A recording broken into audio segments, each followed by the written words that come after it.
very important before really moving on to setting up MEL systems for our organizations is certain things that we need to consider when we are looking at the possible impacts of our different programs and actions.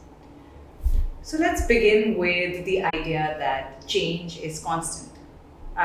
In the example or the case study that we're looking at for the digital infrastructure program, there could just be a chance that in certain schools the government takes steps to increase the number of computers, to have more digital learning softwares in the school, which could affect the impact in a positive way for the program.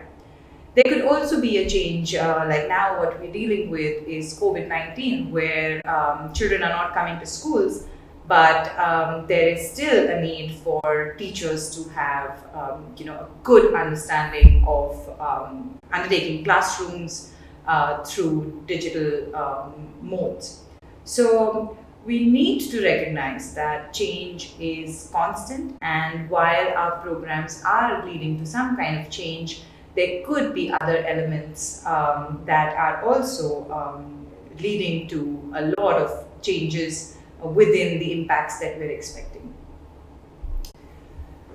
We've already discussed this, but context really matters. So there would be different levels of impact on the digital skills of teachers who have higher education attainment.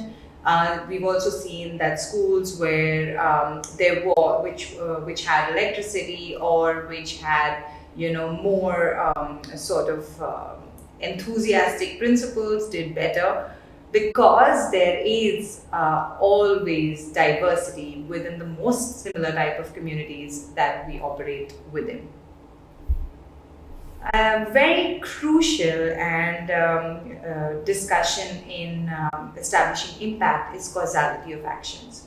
So there could be multiple other programs that are looking at improving learning outcomes. There could be life skill programs, there could be sports programs, there could be just remedial education for students, which could actually be resulting in higher learning outcomes. So how do we really say our program is leading to learning outcomes when there is so much else happening within these schools?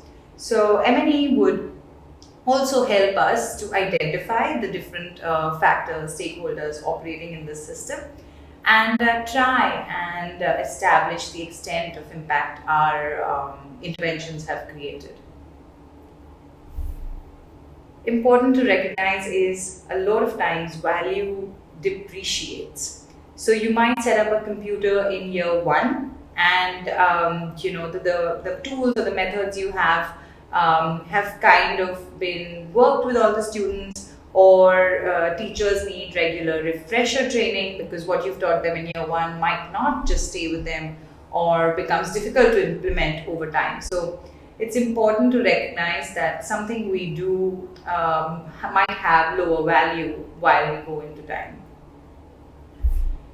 Social and community networks, we've seen this a lot. You might be working in a school where you've done everything that needs to be done. You've set up digital infrastructure appropriate to student size. You've done training and refresher training of teachers. You've motivated them to use it. But then you have a principal who is not very happy with this change of things in schools, and he feels or she feels there's a need for those computers to be in his staff room so he can really monitor and administer. What do you do when there is so much linkage between the different sort of stakeholders?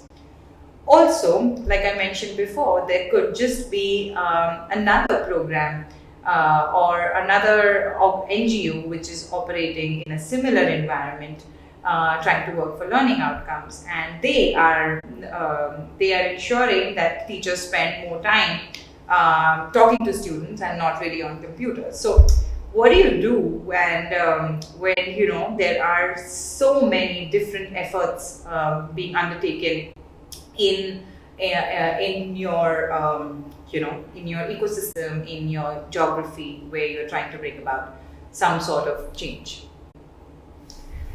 And also important to recognize is the interconnectedness of outcomes. So, one is of course students having better or teachers using better teaching learning methods, which improves student engagement and then has an impact on learning outcomes. But what do you do when you're operating in a context where, in a complex environment where parents are not really motivating students or their children to go to schools, and hence you set up this system, but the attendance levels are really low in those schools. So, you need to look at a larger operating system and look at many other outcomes which influence the outcomes that you're trying to achieve. So these social impact considerations are important while starting to think about your social change journeys, the relevance of your interventions, the effectiveness, and even long-term sustainability. So I think this kind of sets the tone for the next sessions on why results-based management, social impact management is very, very key to ensuring much deeper social impact and stakeholder engagement.